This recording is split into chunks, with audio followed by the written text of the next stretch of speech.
Mesdames, Messieurs, bienvenue à l'émission Toute la Bible en parle.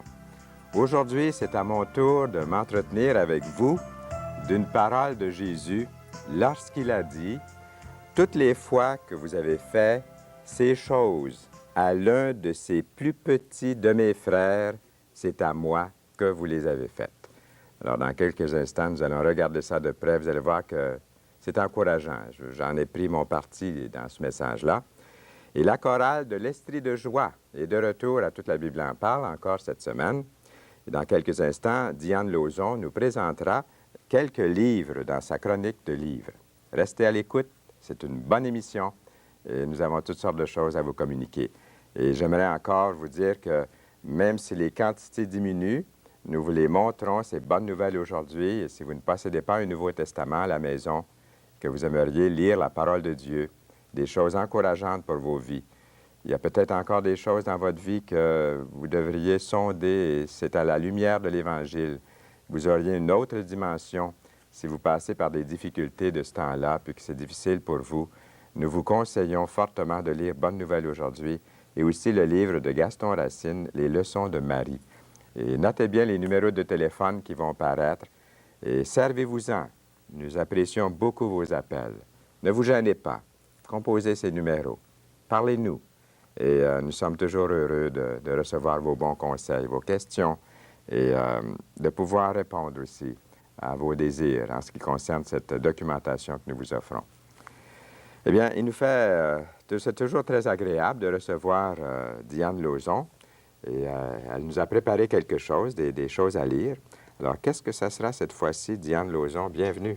Merci. C'est toujours un plaisir pour moi aussi de venir vous rencontrer. Le premier titre que j'ai choisi pour vous ce soir, c'est un thème, je pense, qui nous rejoint tous à un moment ou à un autre de notre vie. Un temps pour perdre, qui est paru chez Farel cet automne de M. Alfred Kuhn, un auteur bien connu, qui nous place devant les réalités de la vie auxquelles nous sommes tous confrontés à un moment ou à un autre. Ecclésiaste nous dit qu'il y a un temps pour rire, un temps pour pleurer, un temps pour aimer, un temps pour être aimé. Puis M. Kuhn nous dit qu'il y a un temps pour perdre. Perdre un emploi, perdre un être cher. Et il y a plusieurs façons d'y faire face. Mais comment est-ce que Dieu a prévu que nous pourrions faire face à ces périodes difficiles? Le monde nous propose des solutions. Nous détacher de la situation, la refuser, la nier, la fuir. Mais Dieu nous apprend à la vivre et à l'assumer. Et c'est un volume merveilleux, 30 pages, intense, bien rempli et qui est un ouvrage aussi à donner à des amis qui traversent un temps peut-être difficile, puis on trouve qu'on n'a pas les mots pour les aider, les soulager, les apaiser. Alors, je vous conseille fortement ce premier volume. Dans un deuxième temps, on a un volume qui nous parle de la fidélité conjugale, un thème délicat. Par les temps qui courent, fidélité est un mot qui a perdu beaucoup de son sens et de sa profondeur et de son impact. La fidélité a beaucoup raccourci dans le temps. On prend des engagements, mais on ne pense pas qu'on va aller si loin. C'est un livre qui nous est offert par la Maison du Moulin de M. Robert Grimm. C'est un petit volume, pas tellement de pages, 80 quelques pages, et qui nous fait prendre conscience que dans notre société aujourd'hui, on a diminué l'importance de l'engagement, même dans la façon de s'engager. On ne dit plus qu'on s'engage jusqu'à ce que la mort nous sépare, mais on prend des paroles comme je vais passer du temps avec toi tant que je t'aimerai, par exemple, ou je te prends pour mari, mais on ne fixe pas de délai.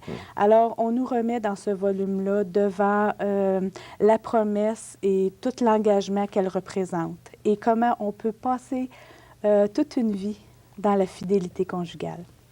Et le troisième, non le moindre, est un titre « Et après ». Mais on peut dire « après quoi ?»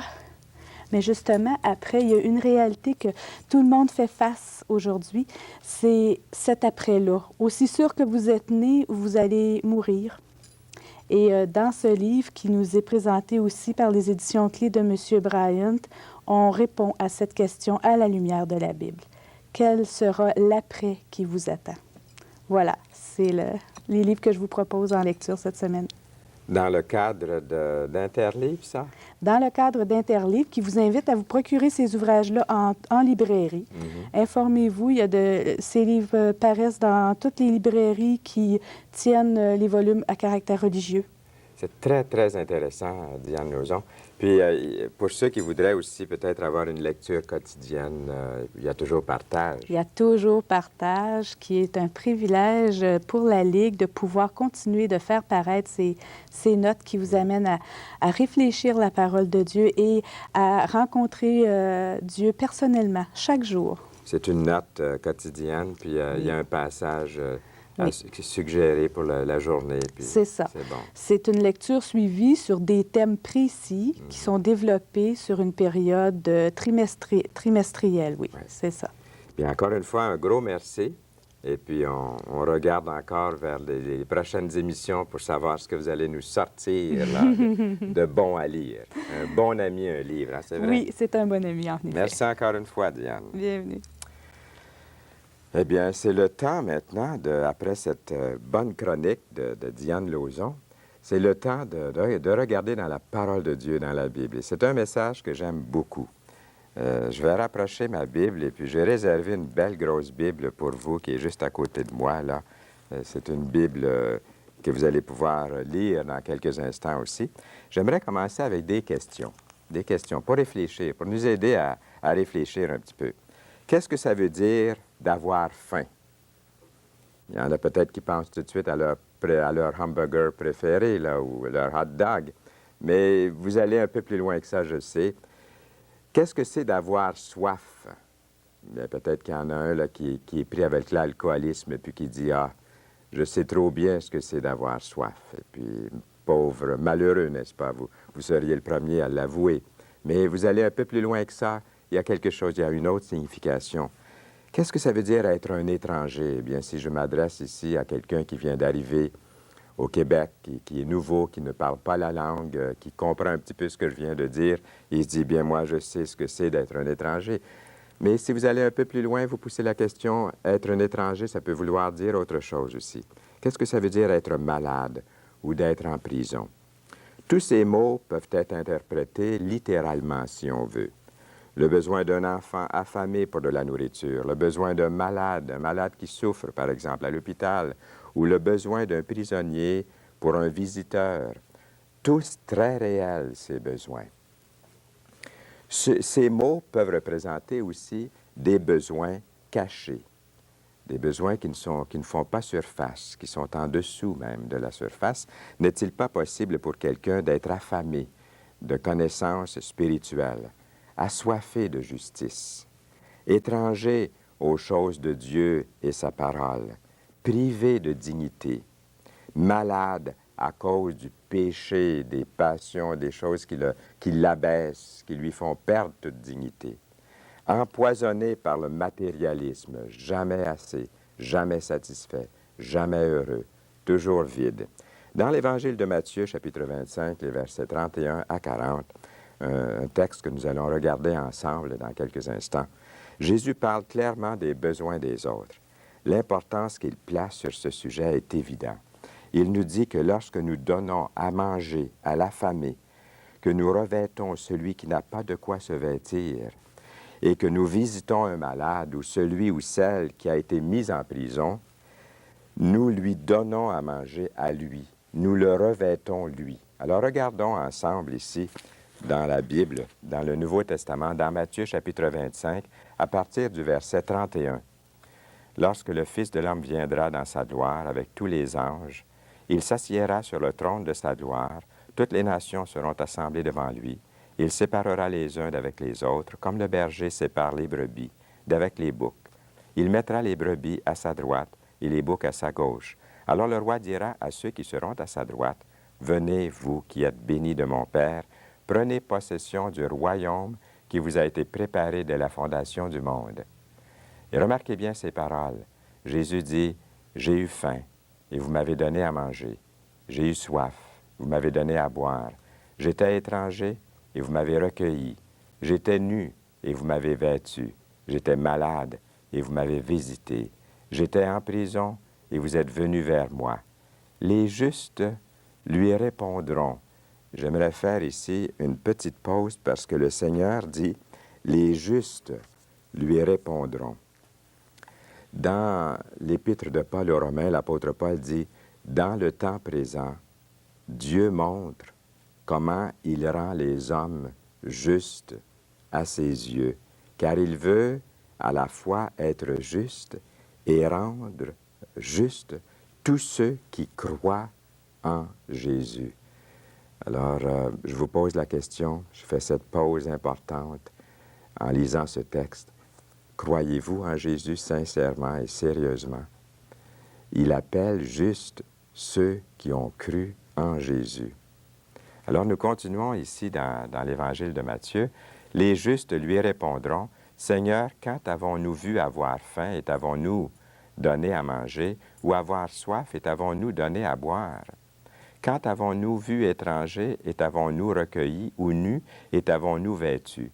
Quand avons-nous vu malade ou en prison et sommes-nous allés vers toi? » Et le roi leur répondra, « Je vous le dis en vérité, toutes les fois que vous avez fait ces choses à l'un de ces plus petits de mes frères, c'est à moi que vous les avez faites. » Alors, c'est un passage très important que nous venons de regarder. N'oublions pas que Jésus avait dit, « Quiconque fait la volonté de mon Père qui est dans les cieux, celui-là est mon frère, ma sœur et ma mère. » Faire la volonté de Dieu, reconnaître Jésus-Christ comme Sauveur et Seigneur, c'est la plus grande chose que vous pouvez faire pour Dieu. De reconnaître son Fils comme votre Seigneur, comme votre Sauveur. C'est quelque chose que Dieu remarque. Et pour cela, il vous sauve, il vous donne une vie nouvelle parce que son Fils est venu mourir à la croix, a versé son sang pour vous. Alors celui qui reconnaît son Fils, Dieu le reconnaît. La volonté de mon Père, nous lisons ailleurs, c'est que quiconque voit le Fils et croit en lui ait la vie éternelle. Je le ressusciterai au dernier jour, dans Jean chapitre 6, verset 40. Les besoins des autres ne sont pas toujours facilement reconnus ou clairement définis. Souvent, nous sommes appelés à rencontrer des besoins émotifs ou spirituels qui exigent qu'on regarde en dessous de la surface, être attentif aux besoins cachés des autres, que les besoins soient corporels, physiques ou émotionnels. Cela exige de l'initiative, de la créativité, de la patience. Mais avec les yeux de la foi, nous serons capables de voir ces besoins dans la famille, souvent ceux qui sont les plus près de nous, chez les voisins, les amis, les associés de travail à l'école. Le Seigneur a dit, « J'ai eu faim. » Le Seigneur a dit, « J'ai eu faim. » Et dans l'Écriture, nous lisons, nous pouvons voir que, comme chrétiens, lorsque nous sondons les Saintes Écritures, que nous pouvons répondre à la faim spirituelle, nous aussi, comme le Seigneur l'a fait pour les autres, par toutes sortes de moyens qui ne sont pas toujours des paroles ou des sermons, comme prêter son temps ou une oreille à un ami dans le besoin. Et souvent, les questions spirituelles, vous allez le voir, ça arrive très fréquemment, ces questions spirituelles viennent à la surface. Le Seigneur a dit aussi, « J'ai eu soif. » Voici des façons d'étancher la soif. Par exemple, la Samaritaine, une femme qui s'est reconnue pécheresse, qui avait honte, qui s'est cachée, qui est allée puiser de l'eau à l'heure du midi. La Samaritaine avait soif pour de l'eau vive, soif de vérité, soif de vie éternelle. Et le Seigneur a rencontré son besoin. Il l'a renvoyée libre et pardonnée. Et elle a fait beaucoup de bien dans son village lorsqu'elle a communiqué à d'autres ce que le Seigneur avait fait pour elle. Faire reconnaître certaines valeurs morales et spirituelles. Le Seigneur a dit aussi, « J'étais étranger », c'est-à-dire qu'on peut être étranger aux choses spirituelles, en ce qui nous concerne. Dans l'Écriture, nous lisons dans 1 Jean 2, 28, « Confus et éloigné de lui ». Nous lisons aussi, « Vous étiez jadis éloignés, vous avez été rapprochés par le sang de Christ ». C'est vraiment là que nous pouvons être rapprochés de Dieu. Dans Éphésiens 2, 13. Le Seigneur a dit, « J'étais nu ». Être nu peut vouloir dire avoir perdu le respect et la dignité de soi-même. Revêtir quelqu'un peut vouloir dire restaurer le respect. autant que fournir des biens matériels. Dans l'Écriture, nous lisons « Revêtez-vous de sac ». Il veut dire par ça « Soyez repentants, changez de direction, retournez, tournez de bord. Revêtez-vous du Seigneur Jésus-Christ », nous lisons dans Romains 13. Revêtez-vous de toutes les armes de Dieu dans Éphésiens. Revêtez-vous de miséricorde, d'humilité, de bonté, de douceur. Revêtez-vous d'amour, nous lisons encore dans Colossiens. Le Seigneur a dit « J'étais malade ». Vous êtes venus vers moi, dit Jésus, j'étais malade. Marthe et Marie dirent à Jésus, celui que tu aimes, c'est-à-dire Lazare, est malade, dans Jean chapitre 11, verset 3. Nous lisons aussi dans l'Écriture, la prière de la foi sauvera le malade. Le Seigneur peut encore guérir aujourd'hui, il a la même puissance, dans Jacques 5, verset 15. Et d'un ami qui souffre d'un problème de l'abus de substances quelconques, dire bonjour à quelqu'un, s'arrêter un instant pour causer, écouter un ami qui souffre de dépression, qui est inquiet. Le Seigneur a aussi dit, j'étais en prison. Les gens peuvent être mis en prison de plusieurs façons et aussi par plusieurs choses. Le matérialisme, l'avidité, la solitude, ils sont en prison. Job s'est écrié à un moment donné dans sa vie, « Seigneur, tire mon âme de sa prison ». Et dans le psaume 142, verset 7, nous trouvons ces mêmes paroles. De voir aussi aux besoins des autres, hors des chemins battus, et suivi d'une promesse de Jésus lui-même dans l'Évangile, c'est-à-dire le royaume de Dieu. La vraie signification est trouvée dans l'enseignement de Jésus concernant notre responsabilité envers les autres. Et cela dépend de chaque individu de rencontrer le défi et de prendre part dans le royaume. Et je répète ces paroles du Seigneur, le roi dira à ceux qui seront à sa droite, « Venez, vous qui êtes bénis de mon Père, prenez possession du royaume qui vous a été préparé dès la fondation du monde, car j'ai eu faim et vous m'avez donné à manger, j'ai eu soif, vous m'avez donné à boire, j'étais étranger, vous m'avez recueilli, j'étais nu, vous m'avez vêtu, j'étais malade, et vous m'avez visité, j'étais en prison, et vous êtes venus vers moi. » Mais pour accomplir toutes ces choses-là, il faut premièrement être devenu son enfant. Et on devient son enfant en acceptant Jésus comme Sauveur et Seigneur dans sa vie. L'Évangile n'a pas dit « laissez au gouvernement prendre soin des autres ». L'Évangile ne dit même pas « laissez à l'Église le soin de s'en occuper ». Elle dit plutôt l'Évangile « faites-le ». Le travail offre beaucoup d'occasions de servir l'Évangile et de vivre l'Évangile. Ce n'est pas ce que vous faites qui compte, quelqu'un a écrit, c'est combien d'amour vous y mettez à l'intérieur.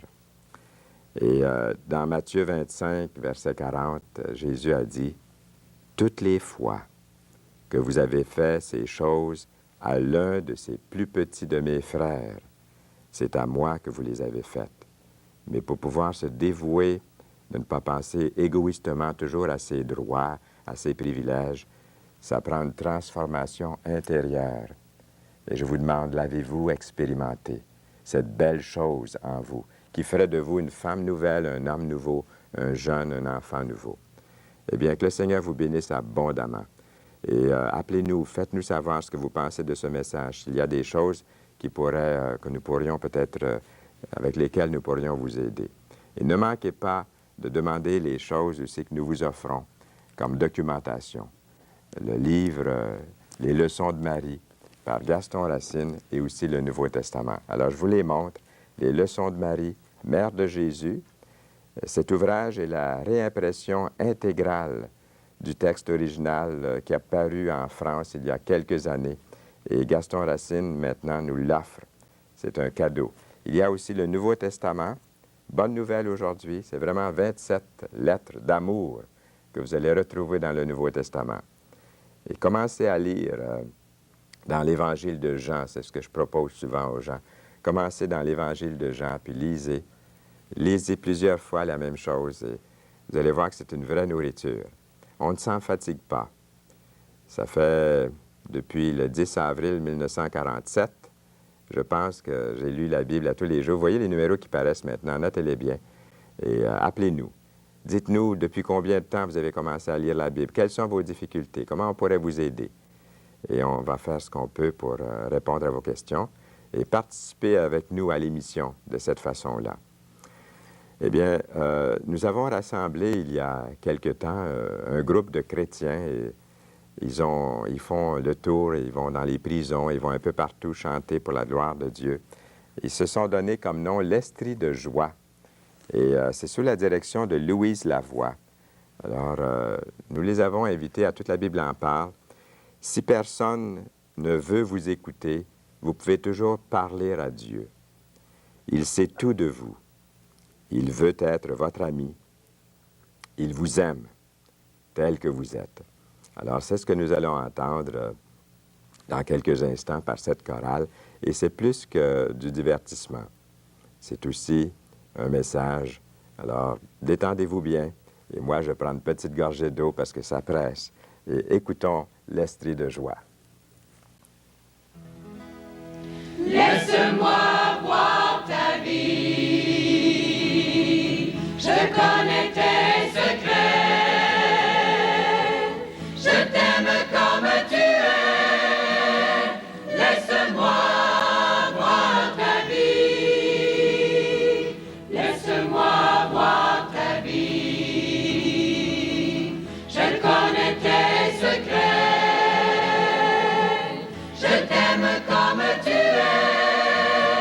Laisse-moi voir ta vie. Je sais tout de toi. Jusqu'au fond du cœur je vois. Ne me cache pas ta peine. Je connais toutes tes mains. Laisse-moi voir ta vie. Je connais tes secrets. Je t'aime comme tu es. Laisse-moi voir ta vie. Laisse-moi voir ta vie.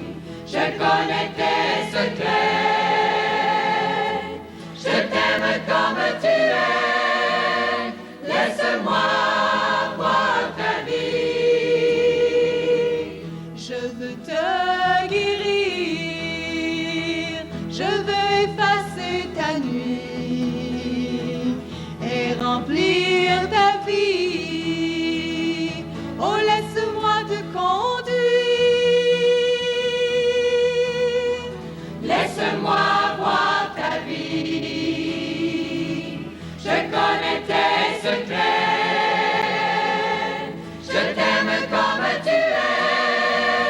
Laisse-moi voir ta vie.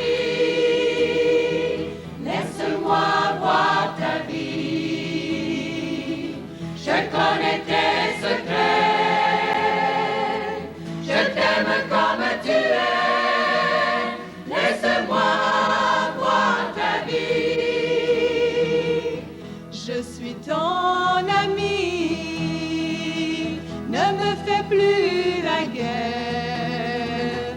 Laisse couler tes larmes et oublie ta colère. Laisse-moi voir ta vie. Je connais tes secrets. Je t'aime comme tu es. Laisse-moi voir ta vie. Laisse-moi voir ta vie. Je connais tes secrets. Je t'aime comme tu es. Laisse-moi voir ta vie. Laisse-moi voir ta vie. Je connais tes secrets. Je t'aime comme tu es. Laisse-moi voir ta vie.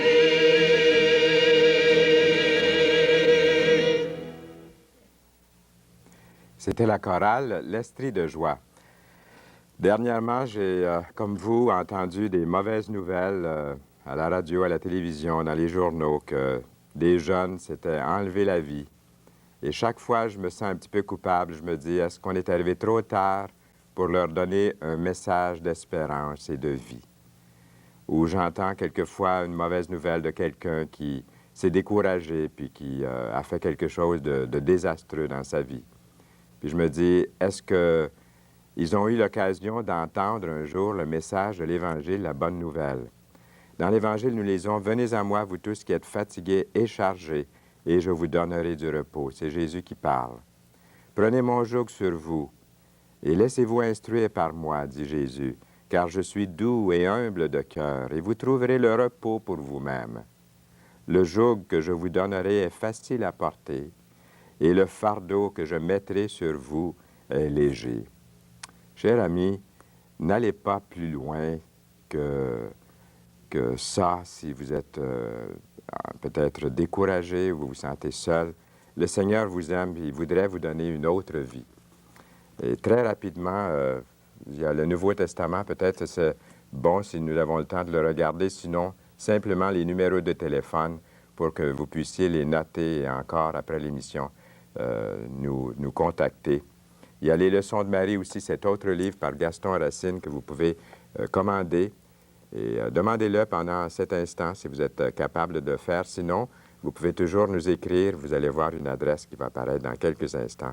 Vous pouvez aussi communiquer avec nous de cette façon-là. Bien, merci beaucoup, Diane Lauzon et la chorale L'Estrie de joie. Et pour chaque personne qui se dévoue à réaliser cette émission, Toute la Bible en parle, merci à vous aussi d'être là fidèlement. Nous savons que vous y êtes parce que vous nous appelez et vous nous écrivez. Vous participez à l'émission. Encore une fois, un gros merci. La prochaine fois, ne manquez pas le témoignage de Jean-Marc Bolduc et François Bédard et la chorale sera de retour. Au plaisir. À bientôt.